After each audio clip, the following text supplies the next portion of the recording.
వరదలు ముందే తెలుసు, వస్తాయని తెలుసు, వస్తున్నాయని తెలుసు, రాబోతున్నాయని తెలుసు. దానికి తగిన ఏర్పాట్లు చేసుకున్నారు. అధికార యంత్రాంగాన్ని రంగంలోకి దించారు. అలాగే కేంద్రాలు పెట్టారు, అక్కడ సహాయకులు పెట్టారు, ఎన్డీఆర్ఎఫ్ బృందాలు, ఎస్డీఆర్ఎఫ్ బృందాలు అన్నీ ఉన్నాయి. ఇంతవరకు ఏ ప్రమాదం లేదనుకుంటే తాజాగా కోనసీమ దగ్గర పి గన్నవరం మండలం ఊడిమూడి లంక దగ్గర పడవ బోల్తా పట్టడం, ఆ పడవ బోల్తా పడినటువంటి సందర్భంలో చదలవాడ విజయ్ కుమార్ అనే వ్యక్తి గల్లంతు కావడం, ఈ నేపథ్యంలో తొలి మరణమైంది ఈ వరదల సందర్భంగా.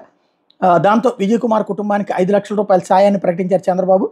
అదే సందర్భంలో ఇది దృష్టిలో పెట్టుకుని నదీ తీర ప్రాంత వాసులందరూ అప్రమత్తంగా ఉండమని చెప్పి హెచ్చరించారు. యాక్చువల్గా ఏం జరుగుతుంటుందంటే వరదలు వాళ్ళకి రొటీన్, అందుకని వరదల టైంలోనే బయటకు వస్తుంటారు, లోపలికి వెళ్తూ ఉంటుంటారు.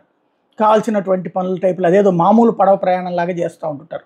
వాటి ఇంపాక్ట్ని దృష్టిలో పెట్టుకుని ఇలాంటి ప్రాణ హాని జరిగినటువంటి నేపథ్యంలో జాగ్రత్తలు తీసుకోమని చెప్పి అధికారులను కూడా ఆదేశించారు చంద్రబాబు.